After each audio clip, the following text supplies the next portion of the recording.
Hello everyone.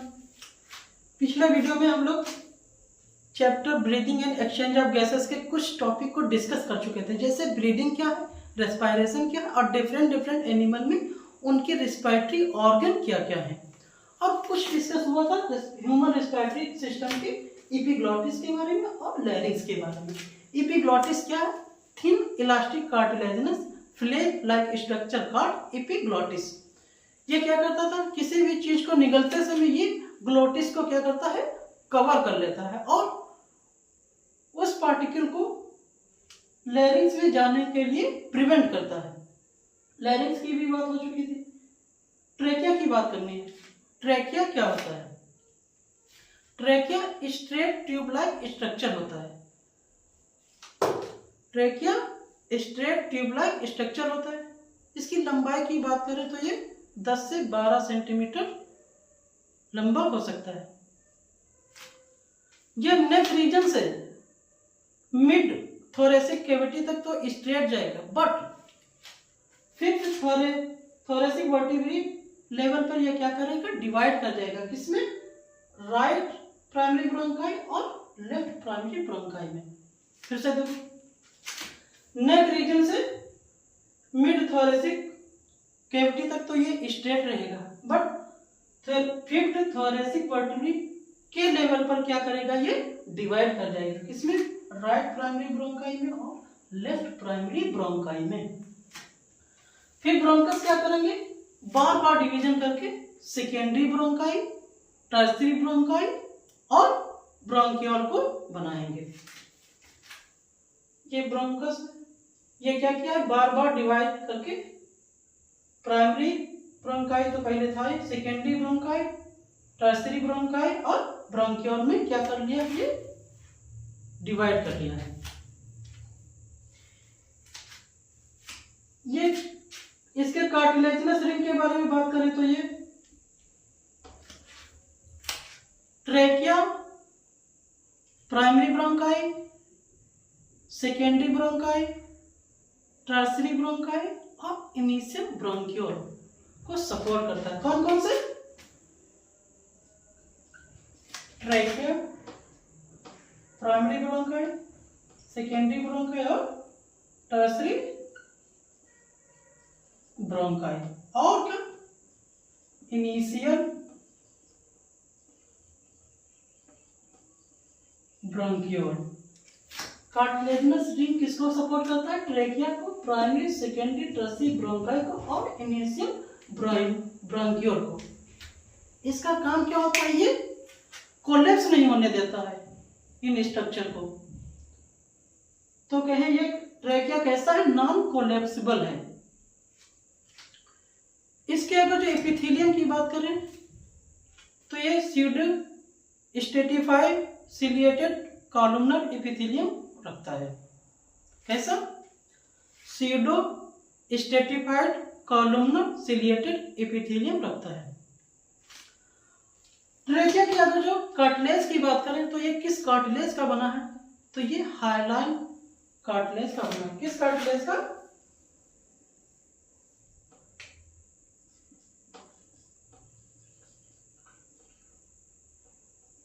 Highline cartilage का बना है।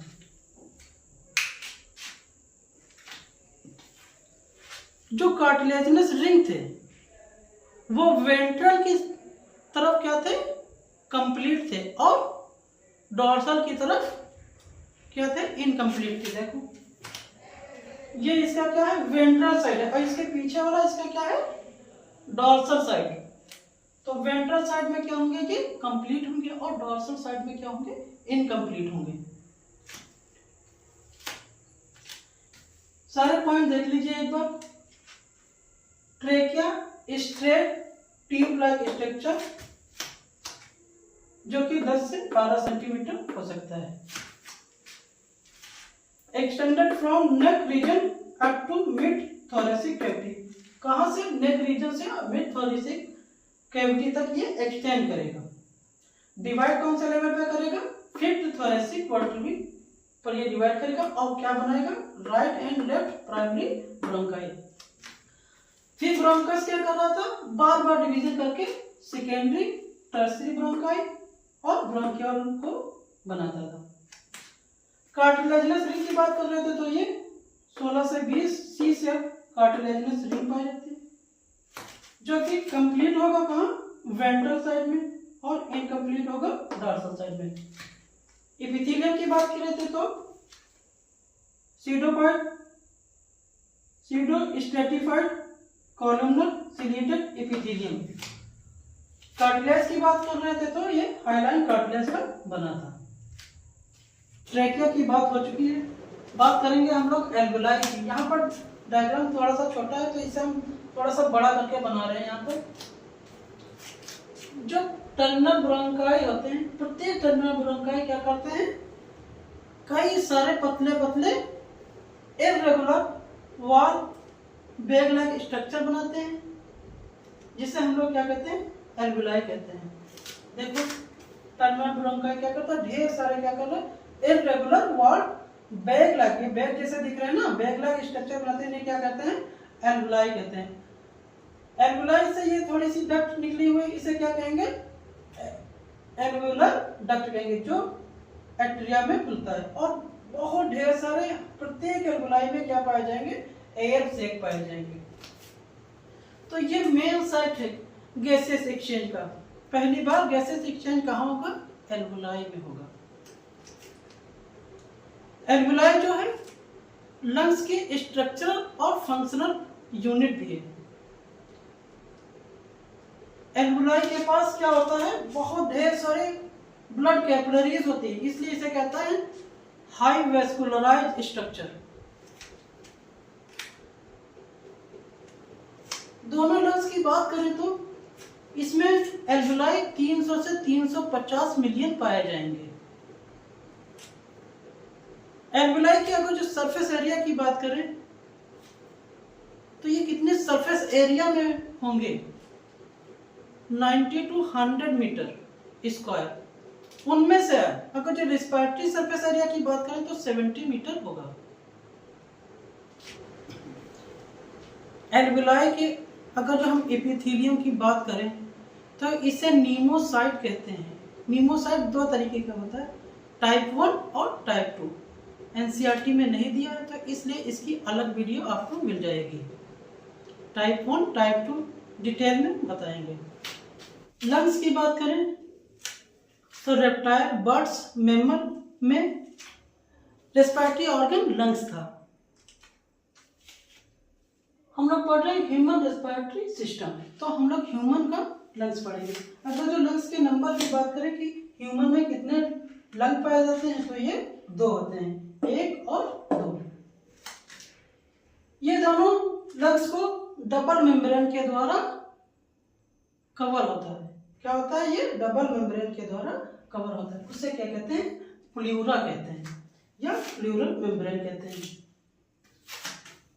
आउटर प्लूरल मेम्ब्रेन और इनर प्लूरल मेम्ब्रेन। जो आउटर प्लूरल मेम्ब्रेन होती है वो थोरेसिक लाइनिंग के संपर्क में होते हैं। इस साइड में क्या होगा, इसके थोरेसिक लाइनिंग होगी। तो ये जो आउटर प्लूरल मेम्ब्रेन है वो किसके संपर्क में होगा, थोरेसिक लाइनिंग के संपर्क में। और जो इनर प्लूरल मेम्ब्रेन होगा वो किसके संपर्क में होगा, लंग्स के सरफेस। समझ गए, इनर वाला किसके संपर्क में होगा, लंग्स के सरफेस में। इन दोनों सरफेस के बीच में प्लूरल फ्लूइड भरा होता है। क्या भरा होता है, प्लूरल फ्लूइड भरा होता है। इसका काम क्या होता है, फ्रिक्शन को रिड्यूस करना या फ्रिक्शन को डिक्रीज करना। और दूसरा फंक्शन ये भी कह सकते हैं, ये शॉक को एब्जॉर्ब करता है और लंग्स सरफेस को क्या करता है, मॉइस्चर प्रदान करता है। लंग्स की अगर जो बात करें तो लंग्स को किसने बनाया है, branching network of bronchi, bronchi के ब्रांचिंग नेटवर्क और ब्रोंकियोल एल्वेलाई मिलकर क्या बनाते हैं, लंग्स बनाते हैं। इसकी अगर जो लोकेशन की बात करें, ये कहाँ सिचुएटेड होता है, तो ये थोरेसिक कैविटी के एयर टाइट चेम्बर में सिचुएटेड होता है। किसमें? थोरेसिक कैविटी के एयर टाइट चैम्बर में क्या होता है? सिचुएटेड होता है। प्लूरल फ्लूइड की बात कर चुके हैं, फिर से देख लीजिए। फ्रिक्शन को रिड्यूस करेगा, शॉक एब्जॉर्ब करेगा और लंग्स के मोशन में भी मदद करेगा। ह्यूमन लंग्स थोरेसिक चैम्बर में सिचुएटेड है। अगर जो इसकी हम बाउंड्री डिसाइड करें तो देखो किस प्रकार हमने बाउंड्री डिसाइड की है। इसमें ये डायग्राम बना है, इससे ह्यूमन को है ये हाफ लिया है हमने। इस साइड मैंने रिब्स दिखाए, नीचे लोअर में डायफ्राम दिखाया, अपर में क्लेविकल दिखाया, वेंट्रल में स्टर्नम दिखाया और डॉर्सल साइड में हमने थोरेसिक वर्टेब्रे भी दिखाया। देखिए कैसे बाउंड्री बनाते हैं। एंटीरियरली कौन बना रहा है बाउंड्री? क्लेविकल। और पीछे की तरफ डॉर्सली कौन बना रहा है? Thoracic vertebrae. वेंट्रल साइड में देखें तो कौन बना रहा है? स्टर्नम बना रहा है। लोअर साइड में देखें तो डायफ्राम बना रहा है। लोअर साइड में देखें तो डायफ्राम बना रहा है। और अगर जो लेटरल साइड में देखें, इस साइड में देखें तो रिब्स बना रही हैं। ये सारे मिलकर क्या बना रही हैं? थोरेसिक चैम्बर के बाउंड्री बना रही हैं। रेस्पिरेशन में इन्वॉल्व होने वाले स्टेप के बारे में बात करें तो ये 5 स्टेप होते हैं। पहला स्टेप ब्रीदिंग, दूसरा step diffusion of gases across alveolar membrane, तीसरा स्टेप ट्रांसपोर्ट ऑफ गैसेस और चौथा स्टेप डिफ्यूजन ऑफ गैसेस। पांचवा स्टेप हो जाएगा utilisation of oxygen by body cells. एक एक करके स्टेप्स हम देख लेंगे। यहाँ पर डिफ्यूजन आपको 2 जगह देखने को मिलेगा। सबसे पहला स्टेप कौन सा है? ब्रीदिंग। ब्रीदिंग को पल्मोनरी वेंटिलेशन भी कहते हैं। इसमें क्या होगा? एटमॉस्फेयर से ऑक्सीजन को ड्रॉ किया जाएगा और CO2 को रिलीज आउट किया जाएगा। सिंपल। ये पहला स्टेप हो गया ब्रीदिंग का। दूसरा स्टेप हो जाएगा डिफ्यूजन ऑफ गैसेस। कौन कौन सी गैसेस का? ऑक्सीजन और CO2 का। देख लो, ये हमारा एल्वोलाई बना हुआ है, ये हमारे ब्लड कैपिलरी बनी हुई है। ऑक्सीजन आया एटमॉस्फेयर से एल्वोलाई में और CO2 सेल्स के द्वारा जो प्रोड्यूस किया गया था वो ब्लड के द्वारा आया है। तो CO2 देखो कहाँ जा रहा है? एटमॉस्फेयर के बाहर जा रहा है। और ऑक्सीजन कहाँ आ रहा है? ब्लड कैपिलरी के अंदर आ रहा है। इसी को क्या कहेंगे? डिफ्यूजन ऑफ गैस कहेंगे। किसके अक्रॉस? एल्वोलर मेम्ब्रेन के अक्रॉस। तीसरा स्टेप क्या है? Transport of gas. Transport of gas किसके द्वारा होगा? ब्लड। तो कहें ब्लड क्या है? मीडियम है ट्रांसपोर्ट ऑफ गैस का। देखिए ऑक्सीजन आ गया और CO2 जा रहा है। तो ऑक्सीजन और CO2 किसमें है? ब्लड में। ट्रांसपोर्ट हो रहा है कहां तक?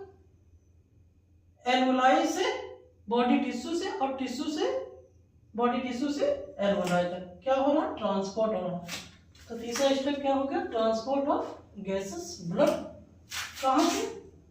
Body from alveoli, from body cell to alveoli. ठीक है। चौथा स्टेप हो जाएगा डिफ्यूजन ऑफ गैसेस। पहला एक बार यहां पर डिफ्यूजन देखे थे, दूसरा अब डिफ्यूजन देखेंगे किसके है? बिटवीन ब्लड और टिश्यू के अक्रॉस। ये एक टिश्यू है और ये ब्लड कैपिलरी है। टिश्यू के अंदर जो प्रोड्यूस हुआ होगा सेल्स के द्वारा CO2 और ऑक्सीजन जो लाया गया है वो टिश्यू को दिया जाएगा और टिश्यू जो प्रोड्यूस की है CO2 वो ब्लड को देगी। के बीच में हो रहा है, टिश्यू या ब्लड के बीच में हो रहा है। तो ये कौन सा स्टेप हो गया? चौथा स्टेप हो गया। पांचवा स्टेप देखेंगे यूटिलाइजेशन ऑफ ऑक्सीजन। अब हमें ऑक्सीजन मिल गया, अब हम इसका क्या करेंगे? यूटिलाइजेशन करेंगे। किसके द्वारा? सेल्स के द्वारा। और क्या करने के लिए? एनर्जी रिलीज करने के लिए।